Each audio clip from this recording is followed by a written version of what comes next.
उमरकोट्रु द्वितीय थर विधायक होइतिबा नित्यानंद गंड विद्यालय गणशिक्षा विभाग सह सामाजिक सुरक्षा विभाग मंत्री दायित्व में अछंती।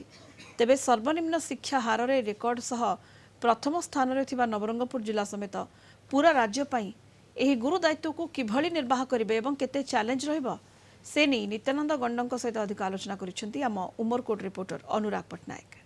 चलित निर्वाचन रे बीजेपी भल प्रदर्शन करिथिबा बेले उमरकोट निर्वाचन मंडल विधायक प्रार्थी नित्यानंद गंड द्वितीय थर पाई विजय हासिल करिसेंती। से 2002 रे प्रथमे काउंसिलर भावे निर्वाचित होई निजर राजनीतिक कैरियर आरंभ करिथिबा बेले 2019 मसीह रे निजर विजय मुकुट पिंधाई 2024 मसीह रे पुनर्बार से उमरकोट रे विधायक होइचंती। तापरे कैबिनेट मंत्री भावे गणशिक्षा विभाग मंत्री होइचंती नित्यानंद गंड। कौन कहबे आम सहित अछंती नित्यानंद गंड। सर आपन को कलिंग टीवी को स्वागत। सर कौन कहबे आपण प्रथमे काउंसिलर भावे निर्वाचित होई कि राजनीतिक कैरियर ओह्लाइथिले 2019 निर्वाचन विजय हेले पुणी 2024 निर्वाचन हेले परे कैबिनेट मंत्री भाई गोटे बड़ गुरुत्वपूर्ण विभाग आपण को सरकार देइचंती। कौन कहबे केमती तुलाइबे? 2003 रे मो काउंसिलर भाव रे मो राजनीतिक कैरियर आरंभ होइथिला। ता पूर्वरु भी मो पार्टी रो अनेक दायित्व रे रहिथिली। मो जने शृंखलित कार्यकर्ता अनुसार मो सब बेले निष्ठार सहित मो काम को मो करी आसुथिली।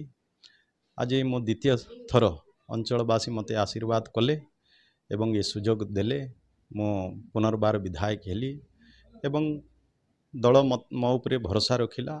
आज ओडिशा रे नवा सरकार रे मते कैबिनेट दायित्व मिली गणशिक्षा विभाग ST development minority OBC welfare ये सब विषय जो रही सामाजिक सुरक्षा ये सब गुरु दायित्व मते मिली।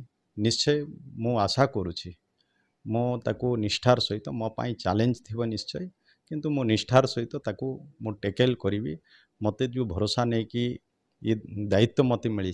अंचल अनेक किछि कार्य करिवार बाकी अछि। आमे देखिछे अनेक स्कूल मानक शिक्षक नहांती प्रधान शिक्षक नहांती स्कूल गृह नाही।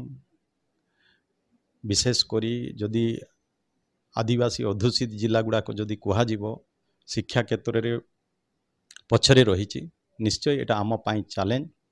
निश्चय चैलेंज को आमे स्वीकार करिबा आमे काम करिबा। आम माननीय मुख्यमंत्री मोहन चरण माझी से भी जड़े दक्ष गत दिन रे सरकार को अनेक समस्या को लेकिन घेरुथिले सरकार रे। आज भी आम मुख्यमंत्री तत्पर अछंती जहाँ जहाँ आम घोषणा पत्र थिला सेगुड़ाक भी कार्यकारी करुछंती। गोटे पर गोटे कैबिनेट निष्पत्ति पर निश्चय ओडिशार लोकंकर जो आशा भरोसा अच्छी नवा सरकार उपरे आमे आशा करुछु निश्चय लोकंकर आशा को आमे पूरण करी। कौन कहबे नवरंगपुर जिले में शिक्षार सबुठ निम्नमान रही एथि आपण गणशिक्षा मंत्री गोटे केमती गोटे गुरुत्वपूर्ण विभाग पाई चैलेंज केमती रही जो शिक्षार जो नवरंगपुर जिले में कम रही से कौन व्यवस्था करेंगे? निश्चय आम जिले में शिक्षार विकास शिक्षा क्षेत्र में संस्कार आनिबार आवश्यकता रही। शिक्षार मान वृद्धि केमिति हबो तापाई आवश्यक पदक्षेप नेबार जो आवश्यकता रही निश्चय आमे समस्तंकर सहयोग Nabu.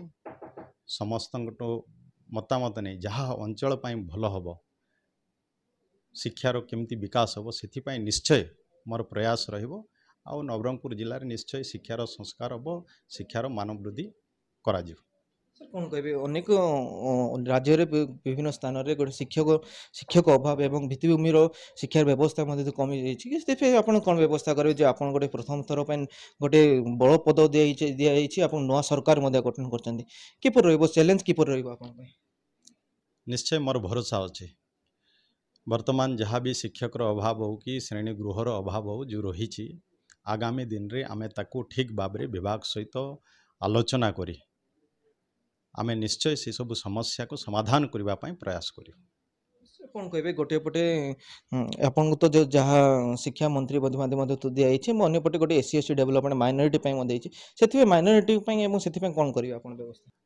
ST/SC development minority OBC welfare ଏସବୁ ଯେଉଁ ଦିଆହେଇଛି ଏ ଯେଉଁ ଦାୟିତ୍ୱ ଅଛି ସେ ଦାୟିତ୍ୱକୁ ନିଶ୍ଚୟ ତାଙ୍କର ପାଇଁ ଯେଉଁ ବିକାଶର କାମ ଯେଉଁ କରିବା ଆବଶ୍ୟକତା ଅଛି ଅନେକ ଜାଗାରେ ସବୁ ସରକାରୀ ଯୋଜନା ଠିକ୍ ଭାବରେ ପହଞ୍ଚେ ନାହିଁ ଠିକ୍ ହୁଏ ନାହିଁ ବାଟମାରଣା ହୁଏ ତାକୁ ବି ଆମେ ପହଞ୍ଚାଇବା ପାଇଁ ଏବଂ ସେମାନଙ୍କର ସବୁ ଆମ ସରକାର ସବକା ସାଥ ସବକା ବିକାଶ ସବକା ପ୍ରୟାସ ଏ ଉପରେ ବିଶ୍ୱାସ କରେ ତେଣୁ ଆମେ ସମସ୍ତଙ୍କର ପାଇଁ ସମସ୍ତଙ୍କର ବିକାଶ ପାଇଁ ଆମେ ପ୍ରତିକାରବଦ୍ଧ।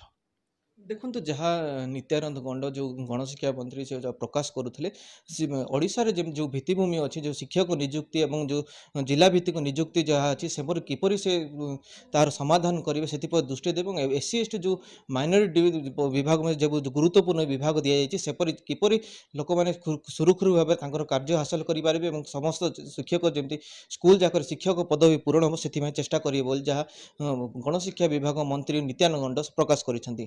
ଉମରକୋଟରୁ ଅନୁରାଗ ପଟ୍ଟନାୟକ, କଳିଙ୍ଗ ଟିଭି।